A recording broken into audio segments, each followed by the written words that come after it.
Hello guys, good morning. Real talk muna tayo ngayon kasi umaga pa. Mamaya na ako raratsada sa mga gawain kong bahay. Dahil mamaya aalis na naman ako, magdi-discarte na naman ng mga panggastos namin. Ganito kasi yun guys. Marami kasi nag-aakala na marami akong pera dahil siguro nakikita nila ako sa TikTok at saka nag-YouTube din ako, nagre-reels din ako, na may FB page din ako. Akala ng mga iba marami na akong pera, kaya di sila maniwala pag sinabi ko na kapos ako.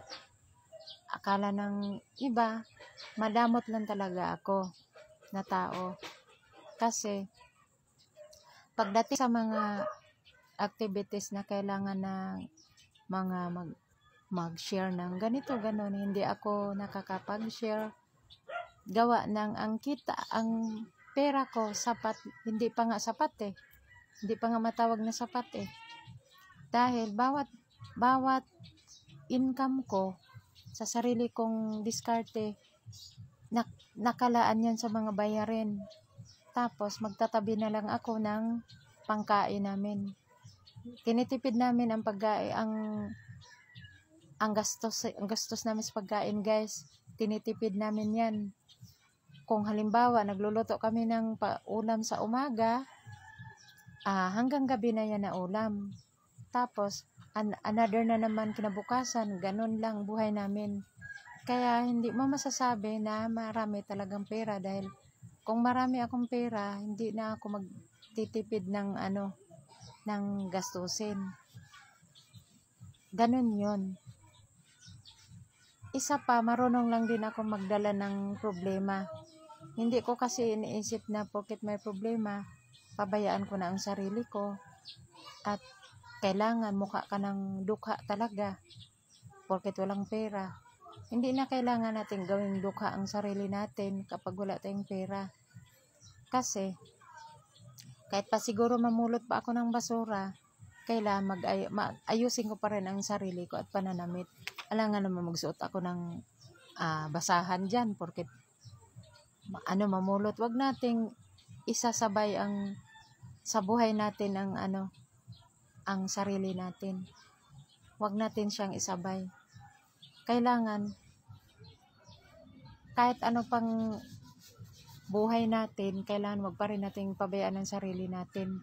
Kasi once na pinabayaan natin ang sarili natin, parang lalong mabigat dalhin ang problema. Ganon yun. At nga pala doon sa ama ng anak ko na nagsusuporta, sana mapanood mo to. Bakit iisipin mo na sa'yo lang talaga ako umasa sa suporta mo? Ang buhay ko ngayon ay maraming bayarin. Paano mo masasabi na yung pangailangan namin lahat dito susolve doon sa sa suporta na binibigay mo? Ganito kasi yun guys. Ang bahay ko, nag-uupa ako.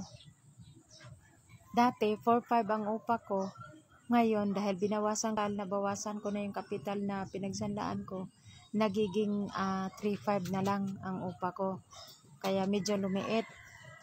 At ito naman ang istorya kaya ako'y nag-upa. Dahil may nagka-problema kasi ako noong na-landslide ang bahay namin, na-landslide yung gilid.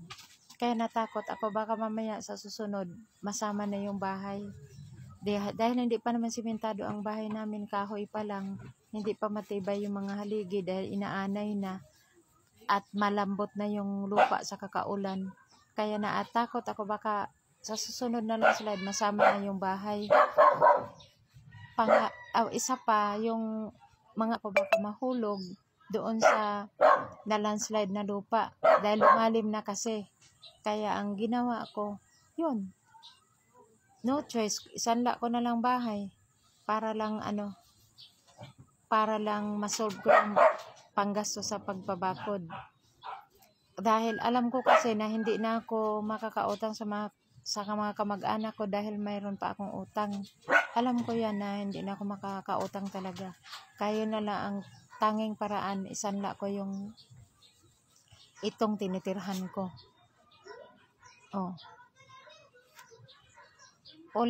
Inuulit ko doon sa nagsuporta sa anak ko.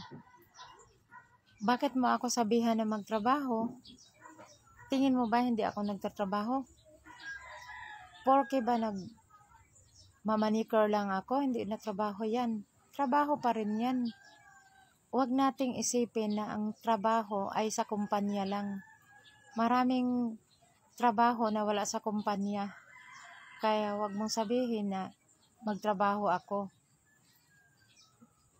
Yung trabaho ko, yun nga lang. Hindi disente sa paningin ninyo dahil andyan, saan ako nagpupunta, nagsiservice. Minsan, sobrang init. Inaano ko yan.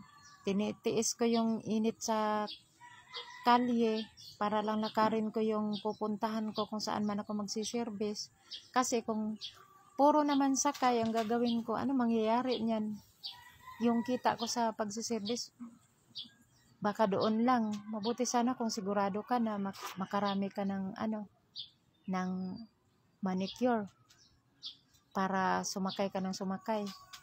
Kaso hindi Ang trabaho ko parang isang mangingisda na sortihan lang kung marami kang mabingwit, minsan maraming mabingwit, minsan wala. Kaya alangan namang sasakay ka pa. Dahil hindi mo naman sigurado kung mayroon kang mabibingwit, 'di ba? Ganon 'yun. Kailangan mo lang magtiyaga na maglakad.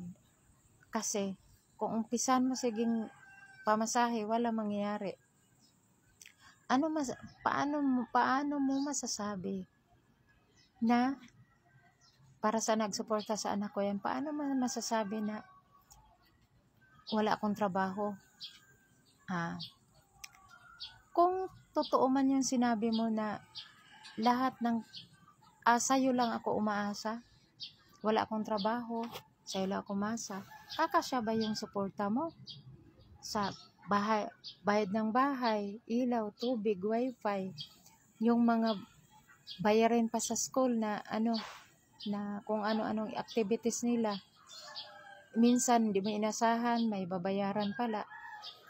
Hindi naman kasi porket nagpapaaral ka ng anak, kontento ka na may mabili kang notebook, papel, lapis, ballpen, bag, ay sapat na yun. May mga time talaga na hindi natin inasahan na mayroon palang gagastusin. Kaya minsan talaga makakasabi kang emergency gipit ka. Kailangan mo ganitong pera, ganun. Ako, wala akong bisyo na tulad ng sugal, panigarilyo, barkada, wala akong bisyo na ganyan. Tapos, tatanungin mo pa ako kung saan napunta ang pera na binibigay mo. Sa palagay mo, kakasya yan kung dyan na lang asahan ko? May pinapaaral pa ako na isang anak. Kung dyan na lang ako asa sa'yo. At kung totoo man yung sinabi mo na wala akong trabaho, magkakasya ba yung sahod mo? Sahod? Yung yung suporta mo sa anak mo? Hindi. Pagkain, paulam, baon. Oo. Di ba? Hindi talaga kakasya. Minsan, mag-isip-isip din tayo pag may time, di ba?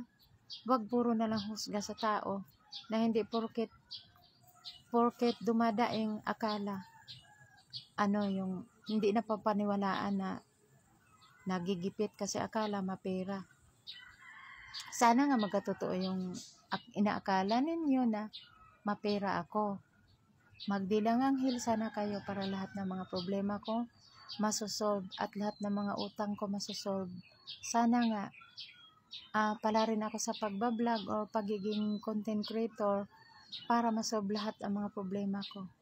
At makarinig naman ako ng salitang mabuti ako, mabait, at hindi madamot. Sana nga guys.